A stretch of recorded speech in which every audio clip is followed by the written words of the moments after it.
जय जिजाऊ मित्रांनो, मी फिरदौस शेख डिजिटल बरो YouTube channel मध्ये आपले स्वागत आहे। मित्रांनो, आपल्या दर्शकांच्या काही क्वेरीज आहे, अडचणी आहेत, तर आपण त्यांचा सोल्युशन पाहूया। आपले दर्शक कमेंट्स करतात, सर दक्षता पथक चौकशीला किती दिवस लागतात?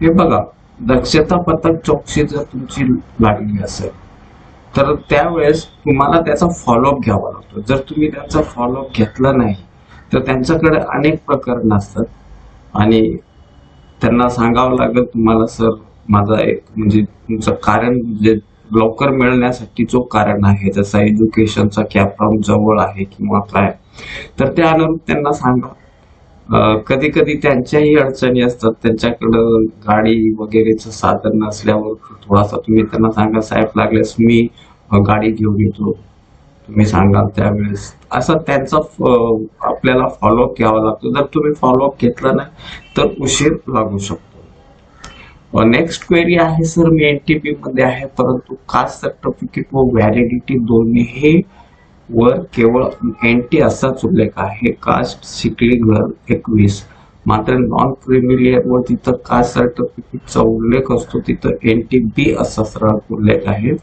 एमपीएससीच्या डॉक्युमेंट व्हेरिफिकेशन मध्ये काय अडचण येईल का?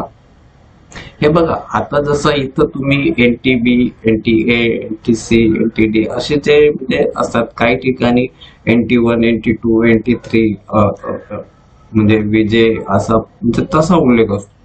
परंतु तुमचा जो मेन महत्वाचा कास्ट व्हॅलिडिटी वरती तुमचा जो कास्ट सर्टिफिकेटचा म्हणजे आउटपुट नंबर आणि त्याचा क्रमांक ते पाहिजे, आणि तुमच्या जातीचा उल्लेख कोणत्या समाजाचे कोणत्या जातीचे आहे ते असलं तर काहीही व्हेरिफिकेशनला प्रॉब्लेम येणार नाही।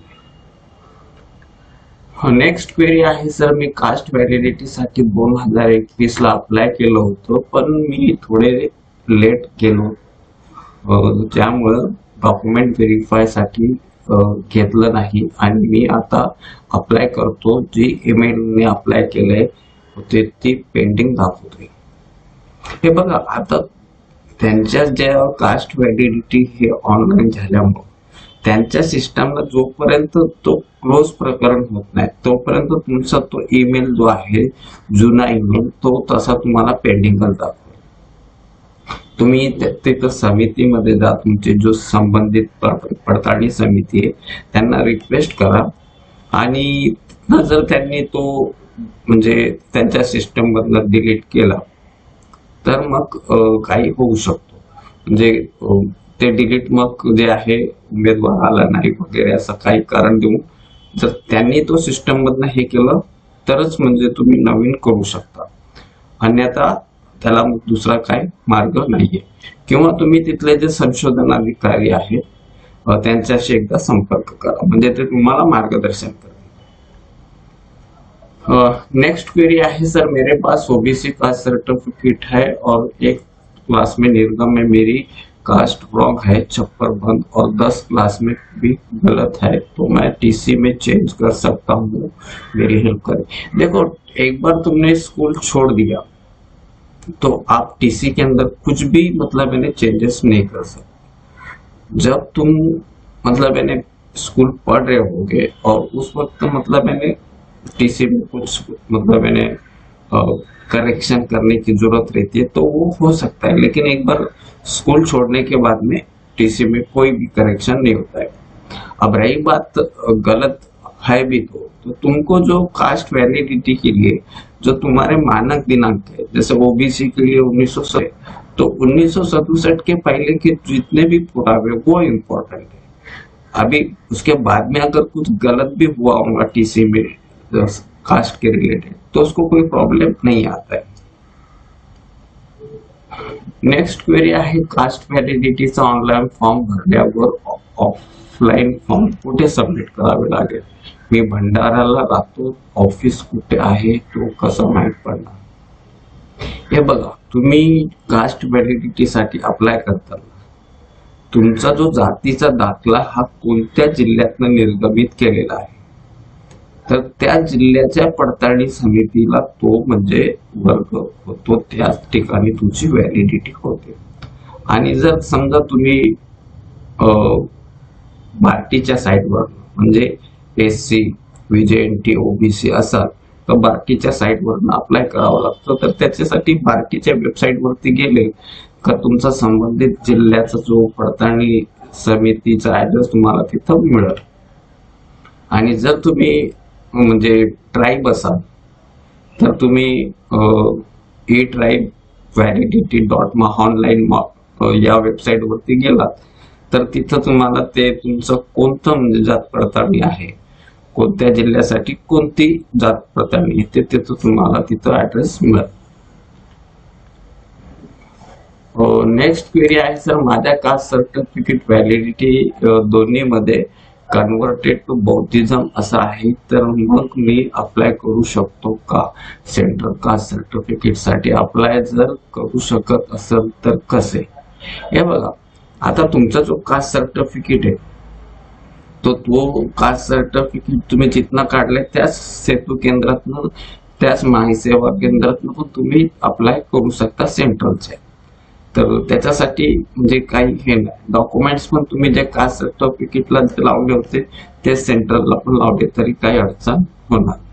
आणि सेंट्रल साठी आता हे बघा, आपल्या महाराष्ट्रामध्ये कन्वर्टेड टू बौद्धिझम सिरियल नंबर 37 असा म्हणजे दाखला मिळतो, परंतु सेंट्रल मध्ये तुम्हाला तुमच्या समाजाचा, कम्युनिटीचा, जातीचा त्याच्यावरती उल्लेख असतो.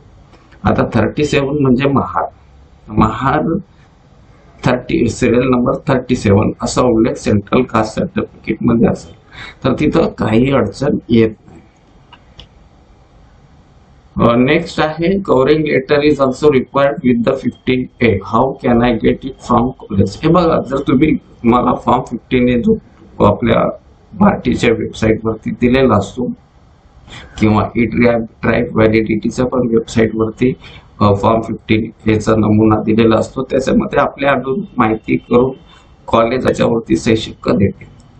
आणि कव्हरिंग लेटरचा पण फॉर्मॅट कॉलेजकडे असतो, त्याच्यामध्ये फक्त कॉलेज हेच वर्णन करते, the student is studying in our school for so and so class for the year so and so असं म्हणजे असतो. And his caste is registered in our record is so and so असा करून तो एक साधा कव्हरिंग लेटर असतो. त्याला काय जास्त फॉर्मॅट वगैरे नसते. मात्र तो कोणत्या इयत्तेत शिकतोय आमच्या कॉलेजमध्ये, त्याच्या जातीचा उल्लेख काय आहे हे फक्त तिथं नमूद केलेला त्या फॉरवर्डिंग लेटर मध्ये असतो. आणि फॉर्म 15A दिलेला असला तर कव्हरिंग लेटर पण जनरली लागत नाही.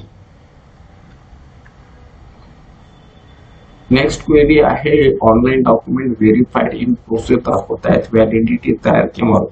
हे बघा, ज्यावेळेस तुम्ही ऑनलाईन केल्यानंतर मग त्यावेळेस तुम्ही ऑफलाईन पण डॉक्युमेंट जे आहेत तुम्ही सबमिट करतात, म्हणजे सांकेतिक डॉक्युमेंट जिथं सबमिट केल्यानंतर तिथं ज्यावेळेस ती तुमची ऑनलाईनच्या प्रोसेस मध्ये घेण्यासाठी जो तो तिथला क्लर्क आहे ते तुमचे डॉक्युमेंट्स म्हणजे प्राथमिक दृष्ट्या तो तपासतो आणि तो ऑनलाईन म्हणजे व्हेरीफाईड करतो. आणि मग तो व्हेरीफाईड झालेली तुमची जी फाईल ती जी जात पडताळणीची समिती आहे तर त्यांच्या पुढे तो ठेवतो.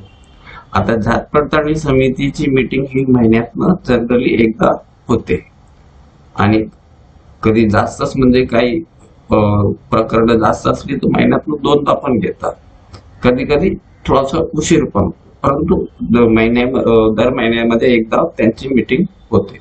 आणि त्या मीटिंग मध्ये 3 सदस्यांनी त्याच्यावरती ऍक्सेप्टेड केलं तर तुम्हाला कास्ट व्हॅलिडिटी लागते. तर असा अनुभव आहे का 2 दिवसात पण व्हॅलिडिटी झालेले अनुभव आहेत, काहींना टाइम पण लागतो, डिपेंड्स करते त्यांची मीटिंग कधी होते.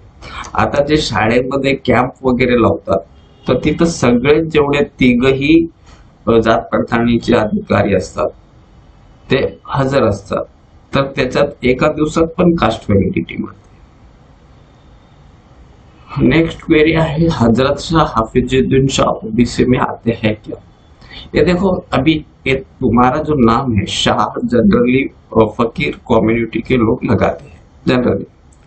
अगर तुम फकीर हो और तुम्हारे डॉक्यूमेंट्स में उसके संबंधित पुरावे है, तो आप मतलब यानी फकीर के जो समाज है उसके लिए तुम ओबीसी का कर सकते हो। तो उसके लिए जरूरी आपके नाम के हिसाब से आप ओबीसी में नहीं आओगे, आपको पुरावे देना पड़ेगा कि मैं ये समाज का हूँ, ये कम्युनिटी का हूँ, तब होगा।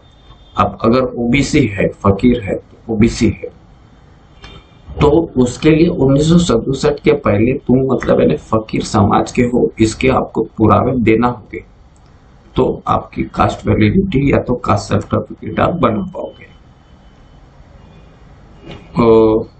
नेक्स्ट क्वेरी आहे, My father shifted from native place district to another district. I have having state caste certificate, validity certificate, income certificate, residence certificate, Aadhaar card, address of current district.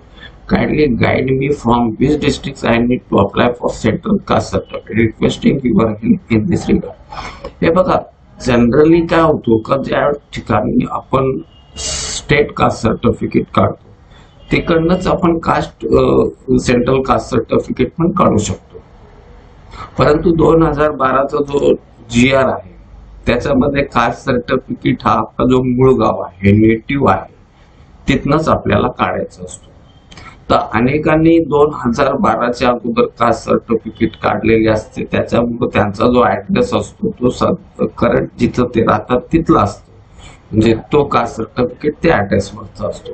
परंतु नंतर ज्यावेळेस तो central caste सर्टिफिकेटला काढायला जातो तर त्याचा जो ऍड्रेस आहे तो करंट ऍड्रेस आहे, परंतु 2012च्या GR नुसार म्हणजे मूळ गावाला तर काही काही जे आहेत कार्यालय ते करंट ऍड्रेसच्या जो जिल्हा आहे तिथनं पण सेंट्रल कास्ट सर्टिफिकेट इश्यू करतात, परंतु काही जे तहसील आहेत किंवा SDO कार्यालय ते तुम्हाला तुमचा जो नेटिव्ह आहे तिथं अप्लाय करायला सांगतात।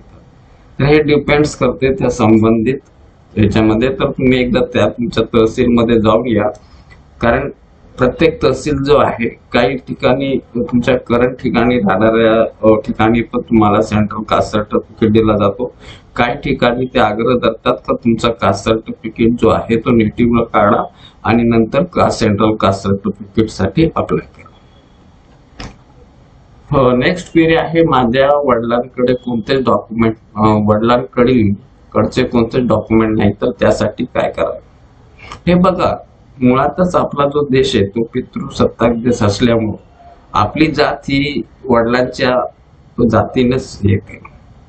काही अपवाद आहेत काही जाती, तर त्याच्यामध्ये आई म्हणजे मातृसत्ताक काही जाती आहेत, जसा देवदासी झालं, तर यांना म्हणजे ते वडिलांकडचे पुरावे लागत नाही, किंवा काही काही असे पण असतात का वडील जे आहे तो लहानपणीच असताना तो सोडून जातो आणि तो जो बाळ आहे तो आईच्या सहवासात वाढतो, आईच्या समाजात मध्ये तो संगोपन होतो, तर त्यावेळेस त्याला आईची कास्ट जी आहे ती लावण्याचा तसा तर गव्हर्नमेंटचा GR नाहीये, परंतु कोर्टाचा जो नियम आहे त्या म्हणजे निर्णयाच्या आधारे त्याची चौकशी वगैरे करून आणि मग त्याला आईच्या जातीवरनं त्याला कास्ट सर्टिफिकेट मिळतं किंवा कास्ट व्हॅलिडिटी सर्टिफिकेट देण्यात येते। तर मित्रांनो, आजच्यासाठी आपण इथंच थांबूया। धन्यवाद। जय हिंद।